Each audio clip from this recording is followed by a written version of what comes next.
the number one thing, just from you and I, and people like us who are, you're a lot older than I am. Just to make sure everyone knows that. But I am not. It's not like I'm. I don't think. I don't think you meant to be insulting by that. I just touched his thigh. Oh, look. Here, watch what happens. Do that. He was just checking out development. Right. The separation. Yeah. Right. The great thing is, I'm a lot younger than you, but I've got some miles on the knees and back and stuff like that from football and lifting. The thing about the Prowler is you can still push very hard your body, the conditioning, but I never ended up hurting my knees because you never get hideously sore from it because there's no eccentric component to the movement. And it's like, if I go out and run a sprint, there's a good chance I'm going to pull a hamstring. If I'm doing, I went out. You and I had that conversation about running hills in back last fall. I came back, went down to I want to do what Wendler tells me to do. So I went down to the store, bought a $20 pair of cleats, put them on, walked down to the highway, down from the gym, 3 blocks down highway, overpass berm. Yep. So I started running up that thing. I got 10 sprints up the hill done. Last one, popped my calf. Yep, that's what happened the first time I did it. Pulled a calf. Pulled my calf, had a big cramp. And I pulled a calf, same calf, pushing the Prowler the other day on, once again, it was the 10th. It was the 10th shove. And this damn calf has been giving me a bunch of problems, and I'm not going to blame you for this, okay? But my God, I've been hurt a lot since I've been older. And you, what are you, 33, 34? 35. You're 35. Yeah. I'm going to be so happy when you get to be 54 years old, and you and I are going to talk, and I'm going to call you with my hearing-assisted telephone, and I'll say, Wendler, how's your calves doing? You pulled a hamstring recently? And you're going to tell me, Rip, fuck you. Yes. I'm pulling them all the time. But you're still going to be training just like I will be. Yep. Right. Yep. There's no way. It's interesting because, I grew up, my parents were always part of fitness. They're not like we are, but they always made it a priority. So, right. And it makes me laugh when people will be training. Their parents like, well, why don't you just not train? And in my family, it was, what time do you have to train? We'll work around your schedule for Christmas or for Thanksgiving.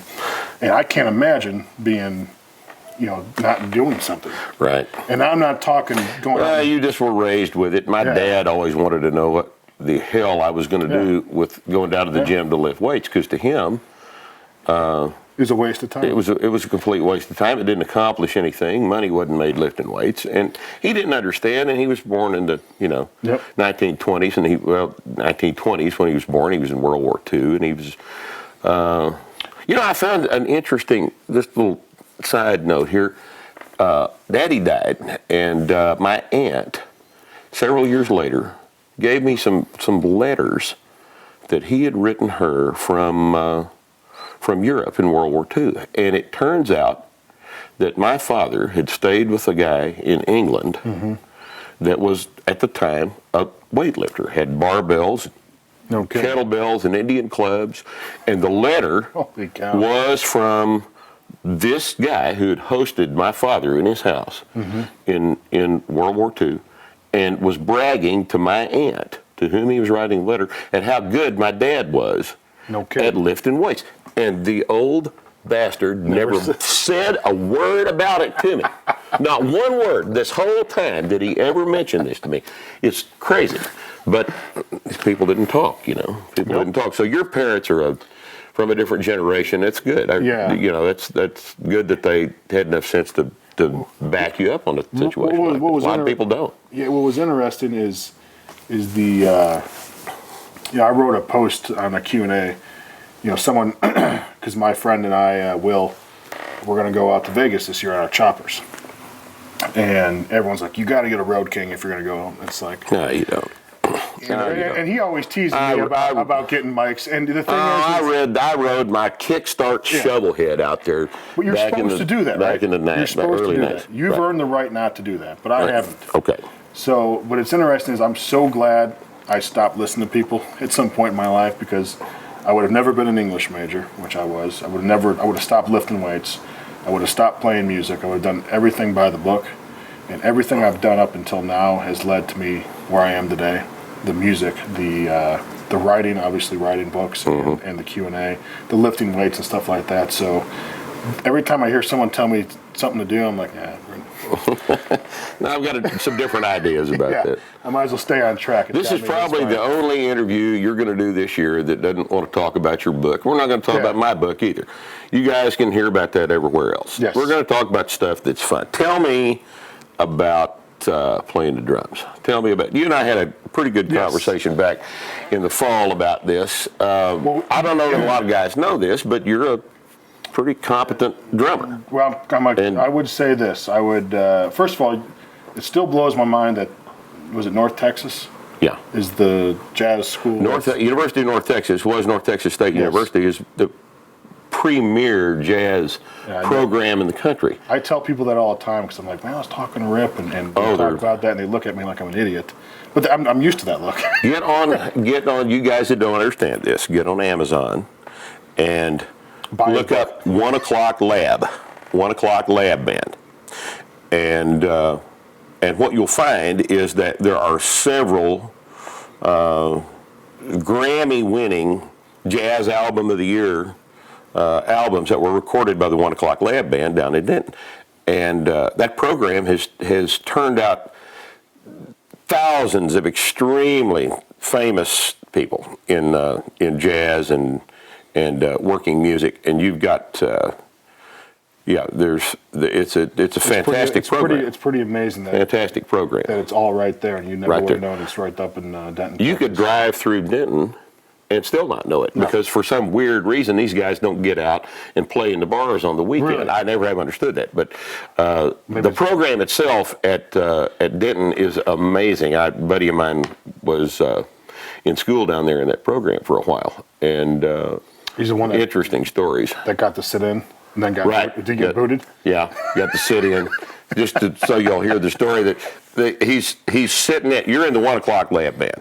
And you've got to leave every hour, right? It's every hour there's a lab. So it's 1 o'clock, 2 o'clock. The better you are, the earlier in the afternoon. 1 o'clock starts. Just so we're all know what he's talking about. A lab would be just nothing more. You're in the music program. Yeah. There's a laboratory element involved in it. In a music lab, you play. Yes. So at 1 o'clock, the labs start every hour down to like 9 or 10 at night. John Hodge, my buddy, was in the, I think he was playing in the 4 o'clock. Well, the guy, one of the trumpet players in the 1 o'clock was gone, had to leave. If you leave, you have to have your part covered, and I mean covered. Yes. Right? So he asked Hodge. Hodge gets the music. He shows up. He's worked on it and everything. And these guys are just handed stuff. I mean, they're just incredible musicians. They're handed all this crap. They sight read it. Yes. Hodge had the music. He's about the third row back, right? He's playing his second trumpet part, if I remember the story correctly. And he makes a couple of little mistakes. Just little bitty mistakes. These guys get through this 4-minute piece, and all the guys in the front row turn around. They set their horns down and pull the, clean their water valves and everything, and they just all go.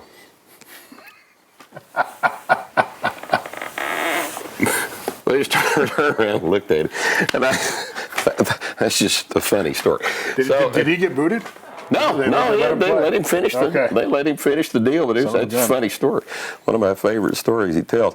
So you guys, you primarily play by yourself, isn't it? What happened was when I was in high school, I started playing with a little band or something, and I footed the bill for my first drum set when I was with my money from being a paperboy.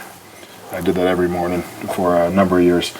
So my parents let us, because the drummer's house is where they play, right? Right. You can't. God. Well, yeah, you can't move the drum kit around. It's just God bless my parents for being acceptable with that, because I didn't know how to play. I fired around. I started, as long as you got some rhythm, and I ended up being okay with that. To make a long story short, I went to college. Drum set was gone. And then I bought a guitar, a little practice amp, and taught myself how to play guitar using tab, which is just cheater music. But I taught myself how to play Black Sabbath and stuff like that. Really easy stuff.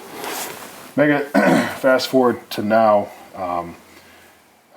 I basically have a small studio in my basement. I have like a drum set, bass amp, guitar amps, and a mixing board that allows you to plug in and mix everything. So I can basically mic my drums, play, and then play all the guitars. You just multi-track the whole thing, and have got some stuff you've written, and yeah. And what it is you realize that this is worth money.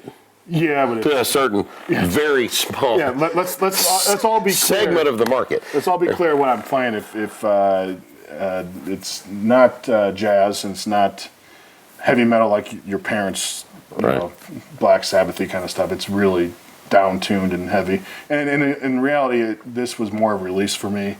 And it's always been a goal of mine to get a CD put out. And I'm going to self-finance it. I'm going to lose all the money. I think you'll be shocked. Yeah. I think you'll be shocked. I'm okay with just print 500. It'll be no big deal. And, you'll be fine. And but it's just one of because of this interview. Yes, there's pre-orders. I can get it up Monday. That's what I do. But the awesome thing is music has been a huge portion of my life. Not just playing, but listening. I got my Housecore Records, which is Phil Anselmo's label, and it's been one of those things that I can honestly say at age 10, I mean Slayer was huge with me. Right. There's not a lot of 10-year-olds in 1985, 86 that can say Slayer was, and I don't. I just had a good group of friends. I guess you would say I'm a good group with older brothers that were really into Celtic Frost and Venom and Slayer and stuff like that. So that's all I knew. I was never into the hair metal. It was always from day one. Right. Heavy. Who's your favorite band? You'll go ahead and plug these guys. Okay. Favorite band of all time, no doubt, is I Hate God, which is EYE. Yeah, EYE, like HATEGOD. Yeah. Right. And Sleep, Electric Wizard, all these bands that kind of take that old Black Sabbath sound and take it a little more extreme. To another.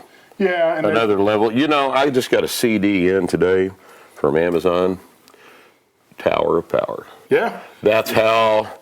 In fact, I just saw those guys. Oh, no. I just saw those guys when I was at Best Buy. I had to get something. It was funny because who played in Tower of Power. Yeah. Was Balco. Yeah, the guy from the Balco Labs, and I just happened Victor Conte. Yeah, he was the bass player. And I started laughing when I saw Tower of Power. I'm like, God knows how much. Victor. All you gotta do is take steroids. He was a bad man, and your sales go up. One more great thing about having high testosterone levels.